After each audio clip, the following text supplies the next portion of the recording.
அன்பான Mars media நேயர்களே, உங்க அனைவருக்கும் என் அன்பான வணக்கம். செவ்வாய் பகவான் ஒரு ராசியிலிருந்து அடுத்த ராசிக்கு மாறுவதைத்தான் நாம செவ்வாய் பெயர்ச்சி அப்படின்னு சொல்றோம். ஜோதிடத்துல செவ்வாய்க்குன்னு ஒரு தனி கெத்து உண்டு.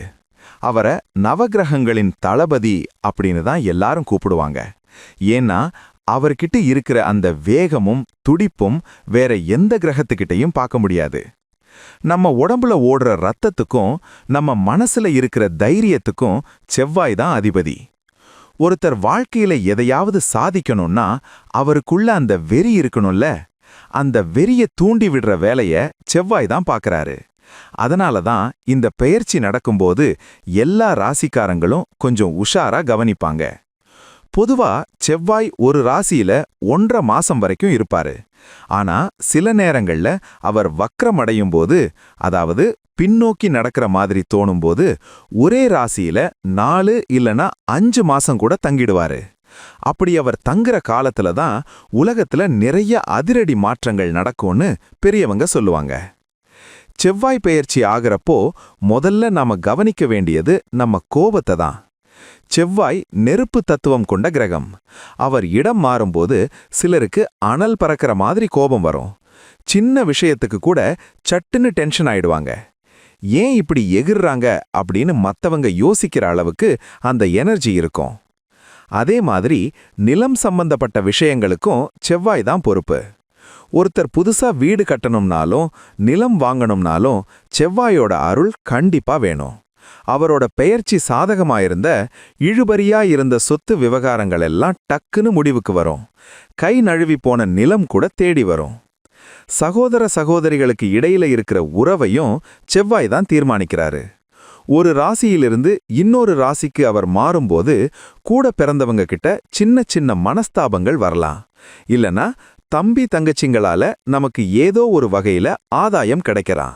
இது எல்லாமே செவ்வாய் எந்த வீட்டுக்கு போறாருங்கிறத பொறுத்து தான் இருக்கு. வீரம், விவேகம் இது ரெண்டுமே செவ்வாயோட அடையாளங்கள். இராணுவத்துல இருக்கிறவங்க, போலீஸ் துறையில இருக்கிறவங்க, விளையாட்டு வீரர்கள் இவங்களுக்கெல்லாம் செவ்வாய் பெயர்ச்சி ரொம்ப முக்கியம். அவங்களோட திறமையை வெளிப்படுத்தவும் பதவிகள் கிடைக்கவும் இந்த கிரக மாற்றம் பெரிய அளவுல கை கொடுக்கும். ஆனா செவ்வாய் பெயர்ச்சியில ஒரு சின்ன சிக்கலும் இருக்கு.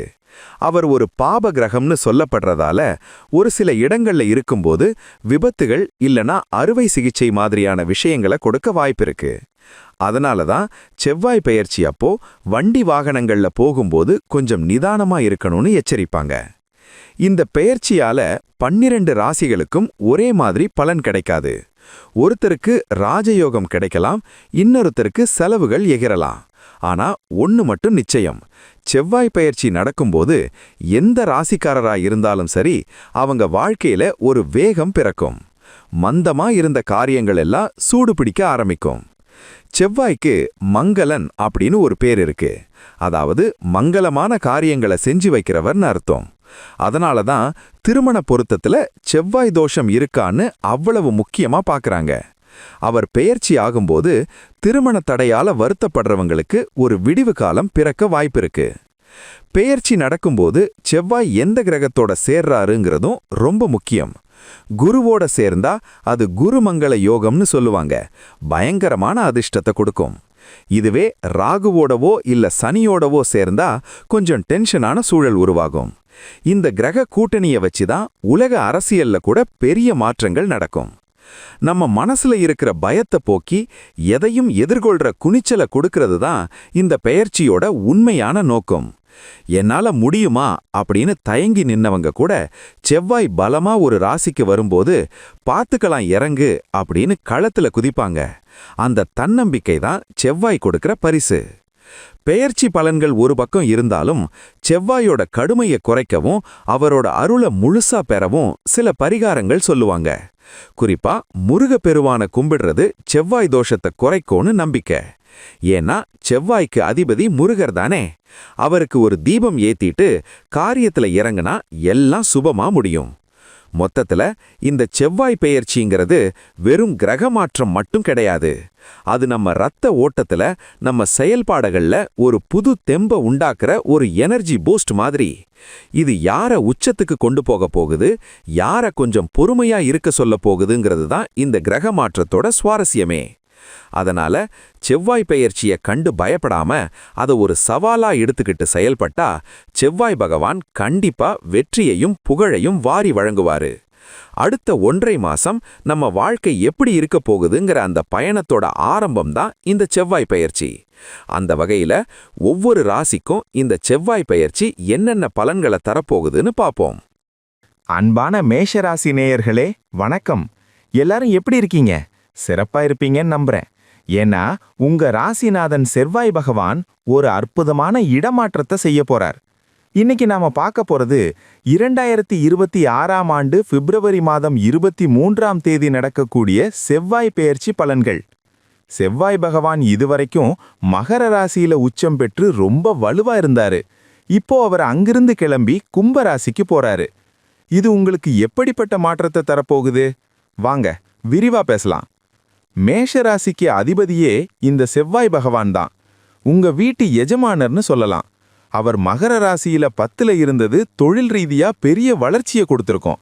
இப்போ அவர் 11ஆம் இடமான லாபஸ்தானத்துக்கு போறாரு. ஜோதிட ரீதியா பார்த்தா ராசிநாதன் லாபஸ்தானத்துக்கு போறதுங்கிறது ஒரு ஜாக்பாட் அமைப்புன்னு தான் சொல்லணும். நினைச்சது நடக்கும் நேரம் இது. இந்த பெயர்ச்சி பிப்ரவரி 23, 2026 அன்னைக்கு நடக்குது. கும்பராசிங்கிறது சனி பகவானோட வீடு.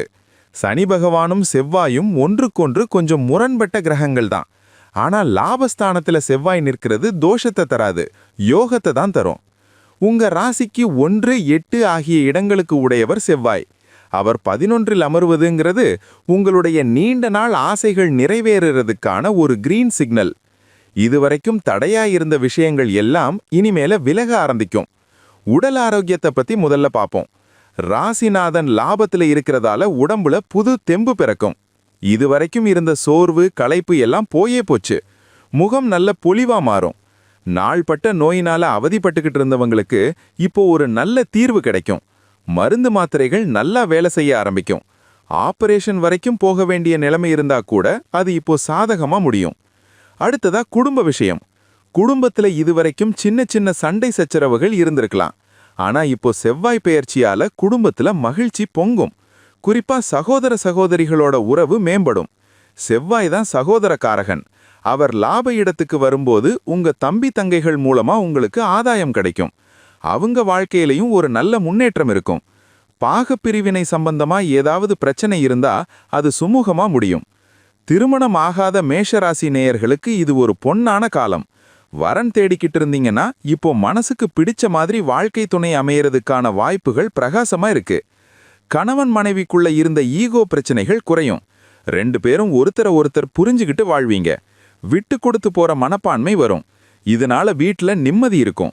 இனி தொழில் மற்றும் உத்தியோகம் பத்தி பேசுவோம். வேலைக்கு போறவங்களுக்கு இது பதவி உயர்வு கிடைக்கிற நேரம். உங்க உழைப்புக்கு ஏத்த அங்கீகாரம் நிச்சயமா கிடைக்கும். மேலதிகாரிகள் உங்க பேச்சை கேட்பாங்க.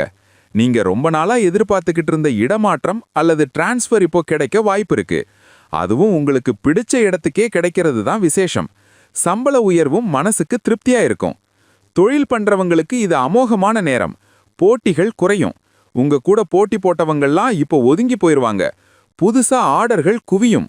தொழிலை விரிவுபடுத்த இது சரியான நேரம். ரியல் எஸ்டேட் தொழில் பண்றவங்களுக்கு செவ்வாய் பெயர்ச்சி பெரிய லாபத்தை கொடுக்கும்.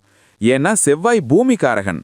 நிலம், வீடு வாங்கி விற்கிற தொழில்ல இருக்கிறவங்களுக்கு கை நிறைய காசு புரளும். கட்டுமானத்துறை, இன்ஜினியரிங், மிஷினரி சம்பந்தப்பட்ட தொழில்ல இருக்கிறவங்களுக்கு இது ஒரு பொற்காலம். புதுசா மெஷின்கள் வாங்குவீங்க, உற்பத்தியை பெருக்குவீங்க. பொருளாதார ரீதியா பார்த்தா பணவரவு சரளமா இருக்கும். உங்க கைக்கு வரவேண்டிய பழைய பாக்கிகள் வசூலாகும். கொடுத்த கடனை திரும்ப வாங்குறதுக்கு நீங்க போடுற முயற்சி வெற்றி பெறும். ஷேர் மார்க்கெட், ட்ரேடிங் பண்றவங்களுக்கு திடீர் தனலாபம் கிடைக்க வாய்ப்பு இருக்கு. ஆனா பேராசைப்படாம புத்திசாலித்தனமா முதலீடு பண்ணணும். ஏன்னா கும்பம் சனி வீடுங்கிறதால நிதானம் ரொம்ப முக்கியம். புதுசா வீடு, வாகனம் வாங்கணும்னு ஆசைப்பட்டீங்கன்னா இந்த காலகட்டத்தில் அது நடக்கும். கனவு இல்லத்தை கட்ட ஆரம்பிக்கலாம். பழைய வண்டியை மாத்திட்டு புது வண்டி வாங்குவீங்க. மாணவர்களுக்கு இது ஒரு சூப்பரான டைம். படிப்புல நல்ல கவனம் வரும். குறிப்பா டெக்னிக்கல் படிப்பு படிக்கிற பசங்களுக்கு நல்ல மார்க் கிடைக்கும். விளையாட்டுத் துறையில இருக்கிற மாணவர்களுக்கு பதக்கங்கள் கிடைக்கும். வெளிநாடு போகணும்னு முயற்சி பண்றவங்களுக்கு விசா கிடைக்கிறதுல இருந்த தடைகள் நீங்கும். மேற்படிப்புக்காக வெளிநாடு போற யோகம் சிலருக்கு அமையும். பெண்களை பொறுத்த வரைக்கும் நகை வாங்குற யோகம் இருக்கு. தங்கத்து மேல முதலீடு செய்வீங்க. வேலைக்கு போற பெண்களுக்கு அலுவலகத்துல மரியாதை கூடும். சுயதொழில் தொடங்கும் ஆர்வம் வரும். அரசியல்ல இருக்கிறவங்களுக்கு இது செல்வாக்கு உயர்ற நேரம். மக்கள் மத்தியில உங்க பேச்சுக்கு மதிப்பு இருக்கும். கட்சி தலைமையோட ஆதரவு கிடைக்கும். பதவிகள் தேடி வரும். நண்பர்கள் வட்டம் விரியும். பெரிய மனுஷங்களுடைய நட்பு கிடைக்கும். அவங்க மூலமா உங்க காரியங்களை சாதிச்சுக்குவீங்க. சமூகத்துல உங்க அந்தஸ்து உயரும். ஆனா சில விஷயங்கள்ல கவனமாவும் இருக்கணும். செவ்வாய் வேகமான கிரகம். அதனால அவசரப்பட்டு எந்த முடிவும் எடுக்காதீங்க. குறிப்பா வண்டி ஓட்டும்போது வேகம் வேணாம். நிதானமா போறது நல்லது. யாருக்கும் ஜாமீன் கையெழுத்து போடாதீங்க. எவ்வளவு நெருக்கமானவங்களா இருந்தாலும் பண விஷயத்துல கொஞ்சம் கராரா இருக்கிறது நல்லது. இல்லனா பணம் திரும்ப வராம போக வாய்ப்பிருக்கு. அதே மாதிரி கோபத்தை குறைக்கணும். செவ்வாய் உங்க ராசிநாதனா இருந்தாலும் அவர் உக்கிரமான கிரகம். சின்ன விஷயத்துக்கு கூட கோபம் வரலாம். வார்த்தையை விடும்போது கவனமா இருங்க. உங்க ராசிக்கு எதிரிகள்னு யாரும் இருக்க மாட்டாங்க. ஆனா மறைமுக எதிர்ப்புகள் வரலாம். அதையெல்லாம் நீங்க உங்க திறமையால முறியடிச்சிடுவீங்க. வெற்றி உங்க பக்கம்தான். வயிறு சம்பந்தப்பட்ட சின்ன சின்ன உபாதைகள் வரலாம். அதனால உணவு விஷயத்துல கொஞ்சம் கட்டுப்பாடா இருங்க. காரத்தை குறைச்சிக்கிறது நல்லது. தண்ணி நிறைய குடிங்க. தந்தை வழி உறவினர்கள் மூலமா சின்ன மனக்கசப்பு வரலாம். ஆனா அது பெருசா ஆகாம பாத்துக்கோங்க. அப்பா உடல்நிலையில கொஞ்சம் அக்கறை காட்டுங்க. ஆன்மீகத்துல ஈடுபாடு அதிகமாகும். குலதெய்வ கோயிலுக்கு போயிட்டு வருவீங்க. தர்ம காரியங்கள்ல ஈடுபடுவீங்க. இதனால மனசுக்கு பெரிய நிம்மதி கிடைக்கும். இப்போ நட்சத்திர ரீதியா சின்னதா ஒரு பார்வை பார்ப்போம். அசுவினி நட்சத்திரக்காரர்களுக்கு பணப்புழக்கம் நல்லா இருக்கும். ஆனா செலவுகளும் வரிசை கட்டி நிற்கும். சுப செலவா மாத்திக்கோங்க.